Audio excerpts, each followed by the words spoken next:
Nos invités sont toujours avec nous, Constant Lemou, Firmin Tekou Agbo et Madame Dado Nora Noviekou. On parlait du Nigeria qui perd son statut de premier producteur de pétrole sur le continent africain. On était avec Constant Lemou. Constant, on vous redonne la parole. Merci Michel. Je disais tantôt, les dirigeants, les autorités africaines, les décideurs d'une manière générale, qui sont plus ou moins dans la logique de respecter les accords d'exploitation de l'Afrique, donc de leur pays par l'Occident, si cette situation ne se résout pas, si les nouvelles générations ne prennent sur elles de dénoncer ces accords et de prendre leurs responsabilités, eh bien, l'Afrique ne s'en sortira jamais. Parce que ces puissances qui exploitent l'Afrique ont développé à juste titre pour leur intérêt des stratégies pour ne jamais permettre aux peuples africains de disposer de leurs ressources. Ces pays mènent leur combat, ces peuples occidentaux mènent leur combat, c'est normal.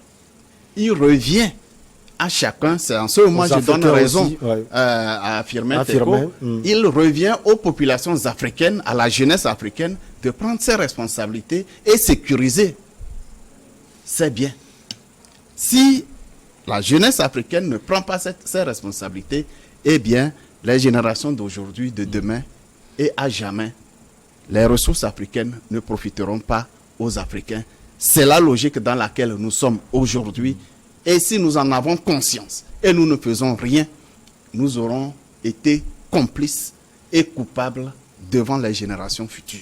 Alors, la sécurisation de ces biens peut être expliquée par le vol. Constant Lemou l'a dit tout à l'heure, Firmin Tekou Agbo, le vol de ces barils de pétrole peut-être au Nigeria. Firmin Tekou Agbo. Vous savez, j'ai deux petites choses. La première chose, elle est relative à ce que Dora Noviekou a avancé en parlant de base. C'est Nora. C'est Nora ou Dora? Non, c'est Dado Nora. Ah, Dado Nora. À toutes mes excuses. Donc, Nora Noviekou a dit, parce qu'elle a parlé de base, si vous voyez ce qui se passe au Nigeria, vous savez, le Nigeria, je l'ai dit tout à l'heure, ça fait 206 millions d'habitants. Le Nigeria fait partie des pays les plus corrompus au monde. Mais bizarrement, le Nigeria demeure la première puissance africaine. Dans ce pays, avec tant de richesses, il y a le délestage est quotidien. Dans ce pays, il y a assez de bidonvilles désastreuses. C'est-à-dire, on ne peut pas, quand il y a des bidonvilles nigérianes, on ne peut pas les comparer aux bidonvilles du Togo. Ça n'existe pas. Dans ce pays, vous allez voir des populations pauvrissimes. Alors que le Nigeria, on la tasse, on la qualifie de première puissance. On le tasse de première puissance africaine. Les richesses là vont où? Bon, c'est relatif. Certains disent que c'est l'Afrique du Sud. Mais c'est ce qu'on dit. L'Égypte encore. Oui, mais regardez. Est-ce que c'est la faute aux Occidentaux à ce niveau-là? C'est la faute aux Occidentaux. Vous connaissez l'histoire de Sani Abacha. Vous connaissez ses prédécesseurs. Vous voyez comment ils ont été mouillés dans des actes de corruption. Nous savons aussi le rôle de l'Angleterre dans la guerre de Biafra. Bien sûr, nous connaissons tout ça. Nous connaissons tout ça. Mais moi, je parle tout d'abord des Africains. Parce que moi, je ne suis pas de ceux-là qui trouvent leur échec dans l'autre. Je ne suis pas. Moi, je me pose un certain nombre de questions. Mais si l'autre est l'échec, on peut souligner cela. On peut souligner cela, mais d'abord, il faut s'interroger. Il faut faire d'abord une introspection pour savoir ce qui n'a pas marché à mon niveau. C'est comme ça, moi, je mène mes débats. Maintenant, regardez tout cela. Est-ce que ce sont les Occidentaux qui ont demandé à ces dirigeants de se mouiller dans la corruption, dans des actes de corruption? Quand on parle de corruption, c'est des milliards. Ce sont ces Occidentaux qui ont demandé à ces dirigeants africains: ne mettez pas en place des mécanismes qui pourraient vous permettre de sécuriser tous vos biens. Oui. Oui, peut-être oui. Oui. Parce que ça les favorise, Firmin Tekou. Oui, ça les favorise. C'est pas les favoriser. Mais quand ils vous le disent, voilà, ça je peux comprendre. Oui. Quand vous le disent, et vous le faites, parce que vous voulez conserver votre pouvoir. Peut-être qu'ils ont peur. Oui, c'est ce que vous dites aussi. Oui, c'est ça. Vous voulez conserver votre pouvoir. Alors, vous voulez que la responsabilité incombe à ceux-là qui vous le demandent, ou que la responsabilité vous incombe. Parce que c'est vous qui signez. Parce que vous êtes tellement attaché à votre pouvoir. Quand vous arrivez au pouvoir, vous dites que vous voulez être reçu par le colon.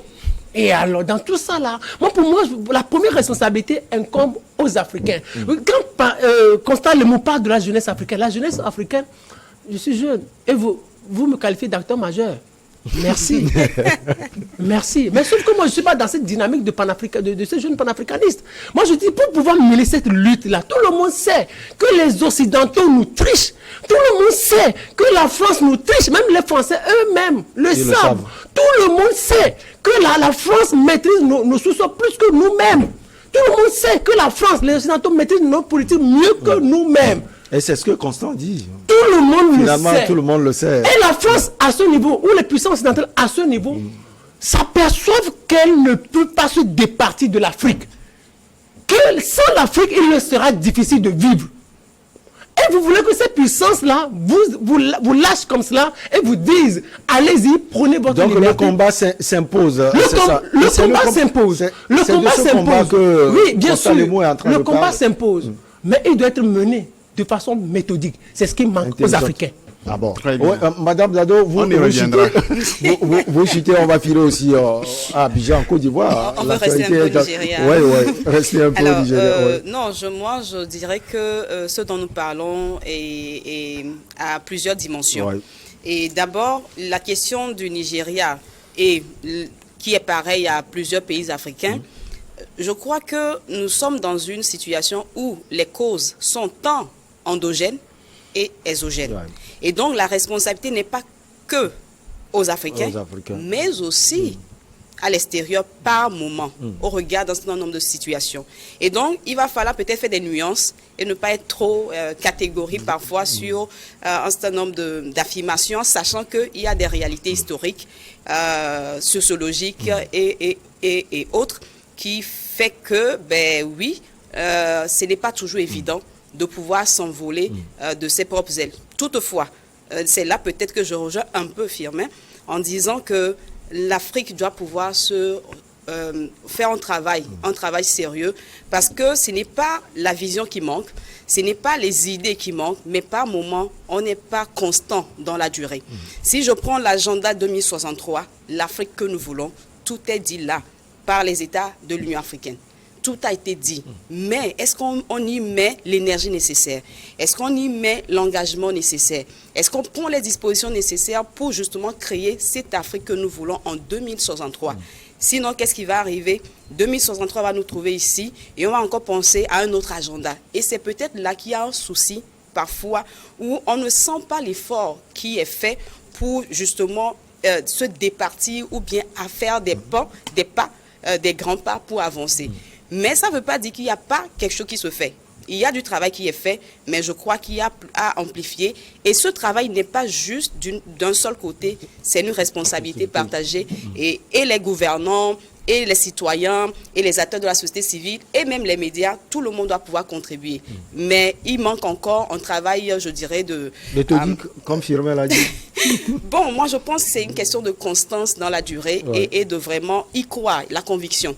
Il y a ça aussi qui manque. On n'y croit pas souvent, on fait des grandes déclarations, mais on n'y met pas vraiment à fond l'énergie qu'il faut. Allez, on file à Abidjan, en Côte d'Ivoire. La Côte d'Ivoire a officiellement rejeté le 14 septembre 2022 dans un communiqué de donner suite à la demande de Bamako relativement à l'extradition des personnalités maliennes accusées de vouloir déstabiliser le Mali et qui bénéficieraient de la protection des autorités ivoiriennes. Cela en contrepartie des 46 militaires détenus par la junte au pouvoir à Bamako.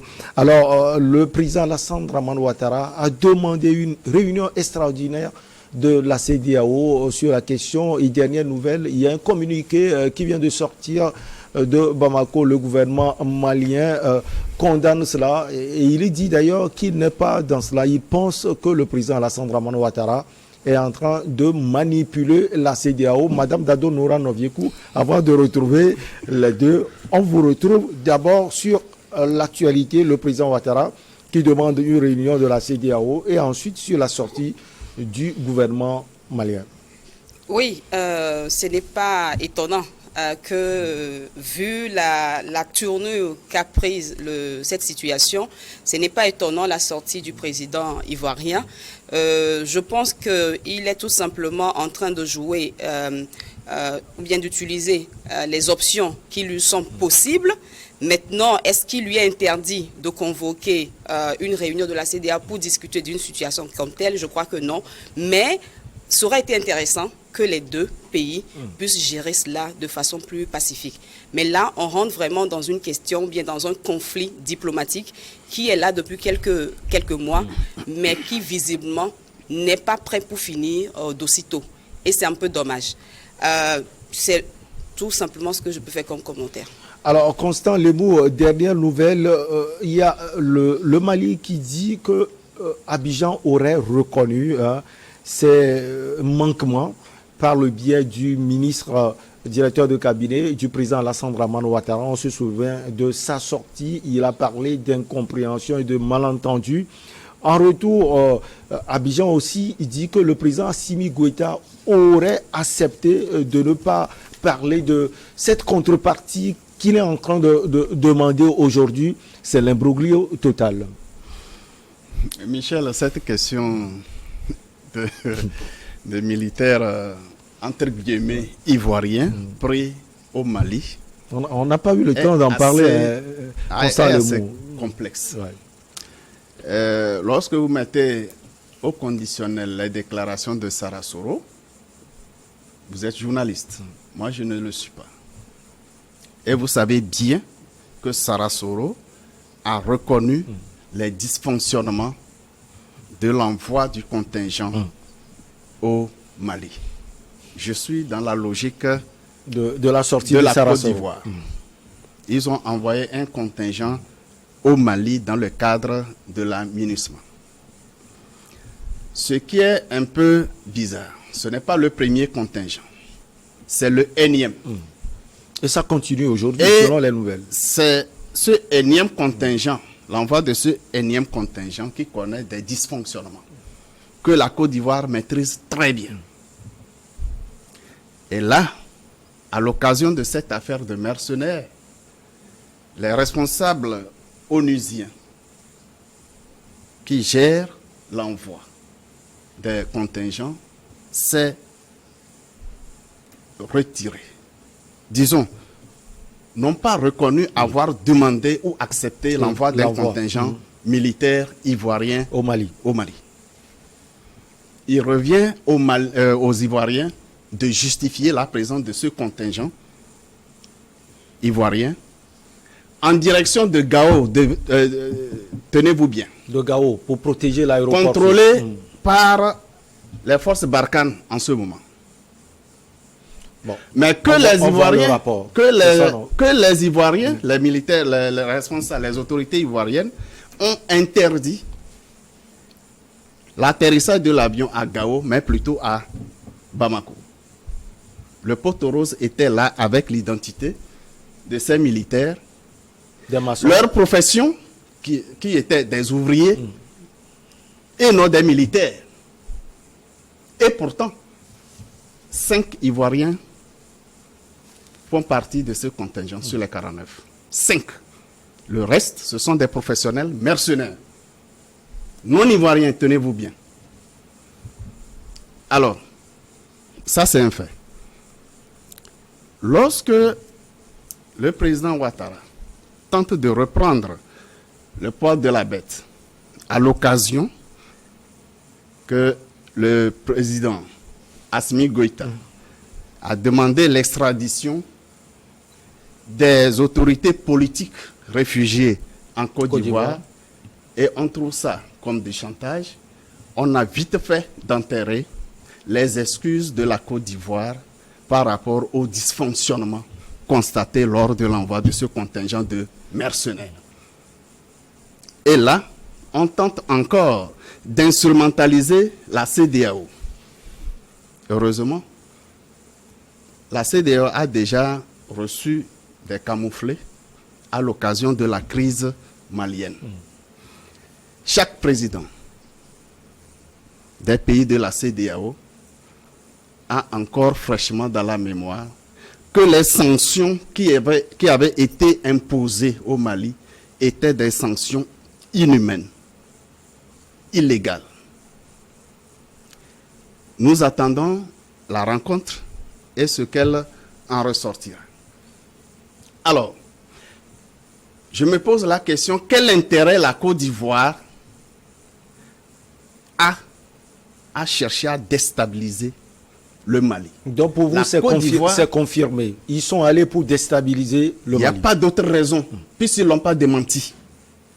Ils n'ont pas démenti cela. Les militaires... Démenti comment? Parce qu'ils ont dit en retour qu'ils sont là pour autre chose. Ceux qui étaient là, ceux qui ont été pris, on dit qui ils sont réellement. Ils l'ont dit.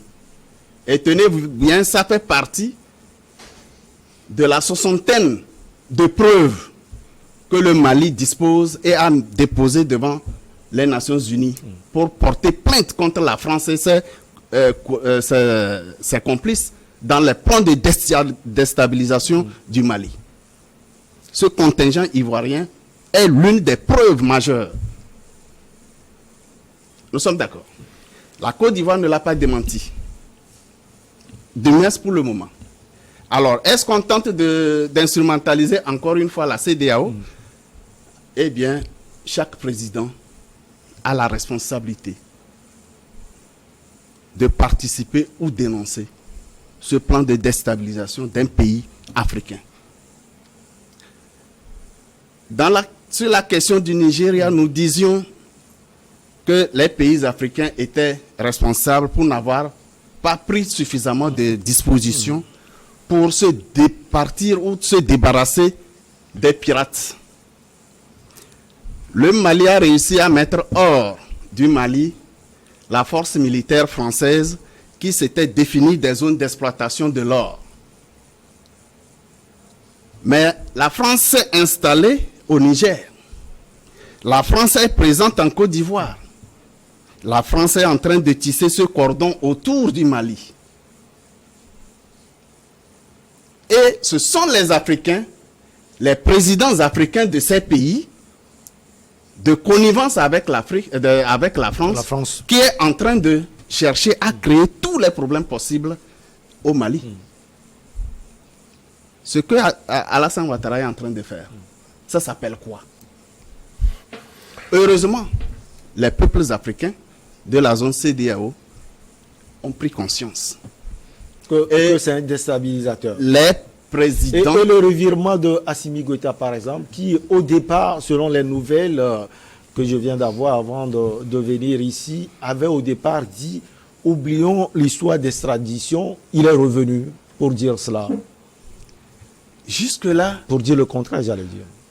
La question d'extradition est une question judiciaire de la haute magistrature. Et le président de la République est le premier magistrat en la matière. Même s'il n'est pas élu. Rien, c'est juste une aucun test malien, aucun test d'un pays de la sous-région n'a pas dit pour être premier magistrat. Il faut être élu. On va revenir vers vous. Agbo, même question à vous. Vous avez vu tout à l'heure la démonstration de Constant Lemou. Elle est claire et limpide d'ailleurs. Votre démonstration?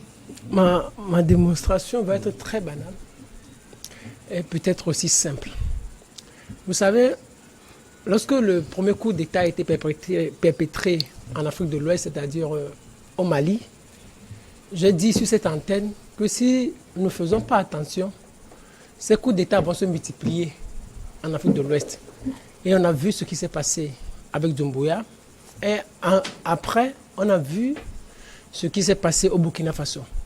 Et les militaires, l'histoire nous apprend que les militaires qui sont arrivés au pouvoir n'arrivent pas à s'en sortir. Parce qu'au départ, lorsqu'ils n'étaient pas au pouvoir, ils croyaient que la gestion d'un État était que militaire. Mais une fois arrivé... Madame l'a dit tout à l'heure. Oui, une fois... Les réalités sur le terrain sont parfait. différentes. Une fois arrivé au pouvoir, ils s'aperçoivent que la réalité est tout autre. C'est pour cela que Goïta, lui, il s'embrouille. Actuellement, il s'embrouille. Démontrez-nous là où il s'embrouille. Il ne sait exactement pas là où il veut aller. Ça fait 2 ans qu'il est au pouvoir. Mais il n'arrive toujours pas à s'en sortir. Et comme, bizarrement, il est militaire, une question militaire s'impose et il s'y attache particulièrement. En commençant tout d'abord avec par la force Barkhane, qui est une question militaire, et avec ces 49 militaires. Cette question-là aurait pu être réglée à Lomé la semaine dernière où je suis passé, ou les semaines d'avant. Mais comme il est tellement militaire et qu'il n'a plus d'autres chats à fouetter. J'ai posé cette question tout à l'heure à Constant Lemo. La médiation du Togo, par exemple. Bon, allez-y, oui, donc, regardez, cette question aurait pu être close ici à Lomé, devant Fonia Singbe. Mais comme il est tellement militaire, il dit non, il ne va pas clore cette page. Oh, c'est lui-même, son ministre des Affaires étrangères l'avait appelé lorsqu'ils étaient à Lomé. Pour dire, est-ce qu'on va revenir sur cette affaire d'extradition des Maliens qui sont... Des Maliens, des autorités maliennes. Mais il a dit non, laissons cette histoire. Maintenant, il revient encore sur cette histoire. Ça veut dire que c'est juste un militaire qui est à la tête d'un pays. Il n'a aucune notion diplomatique. Il n'a aucune notion historique. Il n'a aucune notion économique. Il ne sait même pas là où il va. Et vous voulez qu'on maintienne cet homme, ce président de la jeune. Mais je suis désolé que Constant Lemou l'appelle président de la République. Alors, Firmin, déjà, la démarche du président, comment vous la voyez? La démarche du président... Oui, en réalité, Ouattara, c'est un feu politicien. Il se dit, lui, pour le moment, il est en train d'user les voies politiques et diplomatiques. Donc, ce n'est pas une manipulation. Non, ce n'est pas une manipulation. Mais il se dit, regardez, à ce niveau même, je trouve Ouattara sage. Il va vers Fonia Singbe et dit, non, Fonia Singbe, tu veux me régler ce problème-là? Ça, c'est la question politique et diplomatique. Après, ça ne marche pas. Il fait appel aux Nations Unies. La nouvelle, c'est Assimi Goïta qui avait contacté le président Faure pour la médiation. Oui, bien sûr, même Ouattara l'avait accepté. Après, il va vers Antonio Guterres. Il appelle, il accepte. Ils discutent. Maintenant, après, ça ne marche toujours pas. Il va vers la CEDEAO, l'organisation sous-régionale. Mais la démarche de Ouattara, moi je dis qu'elle est beaucoup plus intelligente et sage. Mais sauf que Assimi Goïta ne maîtrise pas la cour sur laquelle il est en train de danser. S'il continue comme ça, Fonia Singbe va le lâcher. Parce que Fonia Singbe l'appelle. Vous savez, lui il va être, je dis, plus panafricaniste que qui? Il se dit plus amoureux de l'Afrique que qui? Je l'ai dit ici en début de semaine ou la semaine passée que Fonia Singbe c'est un panafricaniste. D'où Fonia Singbe sait aujourd'hui que les accords conclus entre la France et les pays africains, des pays africains ne sont pas des accords qui pourraient contribuer au développement du continent. Mais il arrive en 2018, il a dit, nous avons essayé, nous avons conclu des accords de par le passé. Mais il est temps de faire le bilan pour passer à d'autres accords. Et c'est-à-dire, il parlait de l'Israël, et de divers, il parlait de l'Israël, de la Turquie, de la Chine, Russie, la France sait que c'est elle qui est pointée du doigt, mais c'est une manière douce de les dénoncer. Pour vous, le pouvoir de Bamako est catégorique. Il est catégorique et il n'ira nulle part. Moi, je le dis, et Assimi Goïta n'ira nulle part. Vous savez, nous sommes dans un monde dont nous ne détenons pas la clé de la sécurité, la clé des renseignements. On ne maîtrise rien.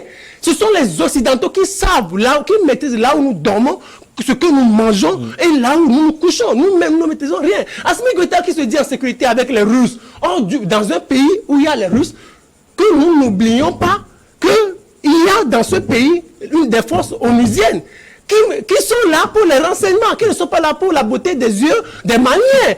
Encore que, on dit la semaine prochaine, ou les jours à venir, on va porter plainte contre la France devant les Nations Unies. Vous croyez que les Nations Unies sont là pour vous? Les Nations Unies sont là pour les Occidentaux. Alors, Madame Dado Nora Noviekou, une chose, on va revenir sur le sujet, vous l'aviez souligné tout à l'heure, est-ce que voilà une réunion extraordinaire de la CEDEAO, c'est manipulé encore une fois de plus. La CEDEAO, Constant Lemou l'a dit tout à l'heure, on a vu les revers, on avait vu les revers de la CEDEAO sur le Mali, critiqué par-ci, critiqué par-là. Est-ce que c'est une manière, encore une fois de plus, entre griffes pour le président Ouattara, peut-être, de manipuler la CEDEAO? Alors, deux, trois choses. D'abord, je l'ai dit en amont, le fait pour le président Ouattara de demander une réunion extraordinaire de la CEDEAO, je dis, est dans l'ordre normal des choses. Il en a le droit. Mais, j'ai un mais. Le mais, c'est est-ce qu'on en a besoin là?